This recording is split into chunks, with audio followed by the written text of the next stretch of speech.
Hello there, General Tekno here with yet another video review.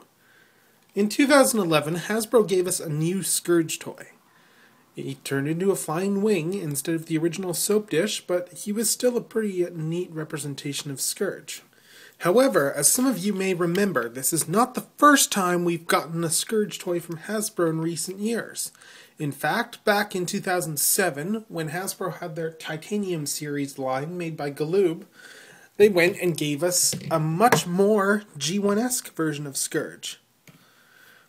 But I'm sure the question that you all must be asking is, which one is really better?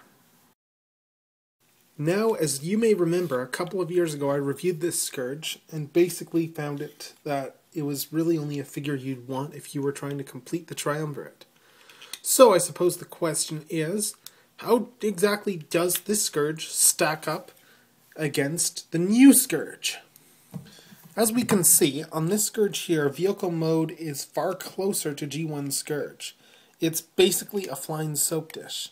There's no real posability to speak of or anything, and the underside is pretty good, let's face it. No, you can see the legs there, but that's really about it.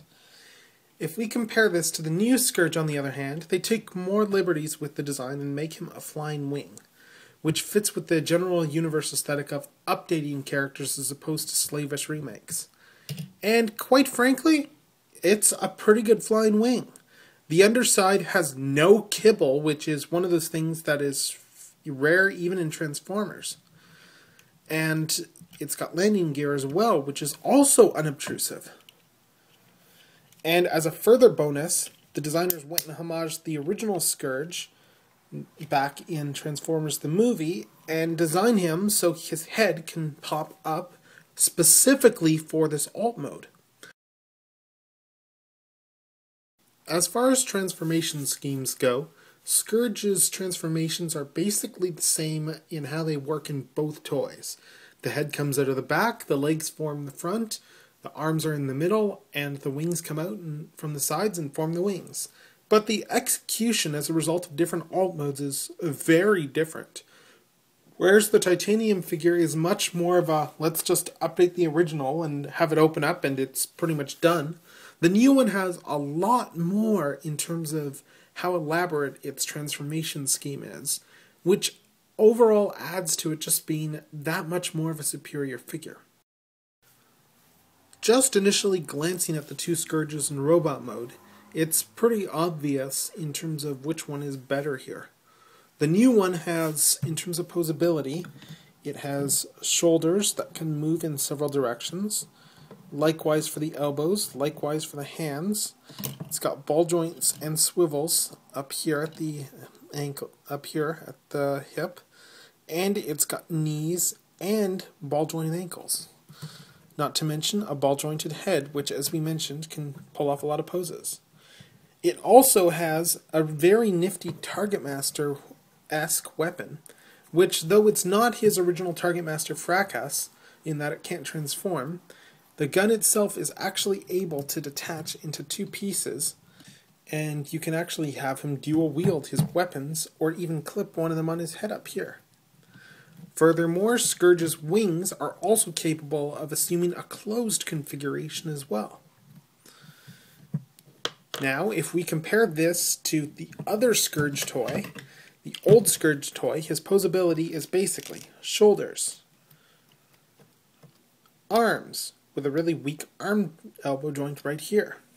Head can look down, wings fold, knees bend as do feet, hip bends in one direction, and you have to rotate it 90 degrees to get it to bend in the other direction. And that's this Scourge in a nutshell. If we were to just compare head sculpts, looking at this new Scourge reveals that it's a very nice facial representation of Scourge.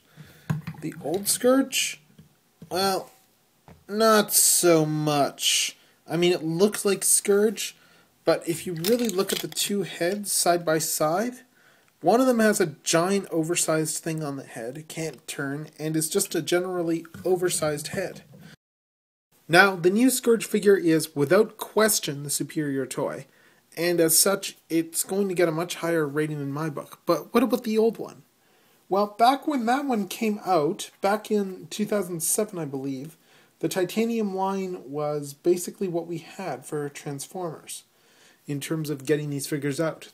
It didn't look like there was going to be another way to get a Scourge, so we took what we got, and what we got was pretty lousy engineering from Galoob, quite honestly, who'd never actually worked on the Transformers brand before.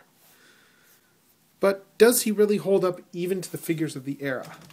Well, if I were to compare him to, say, Thundercracker from back in the day, I think that we would find, looking at him, that yeah, he doesn't even match up to Thundercracker, who's one of the weaker Classics molds.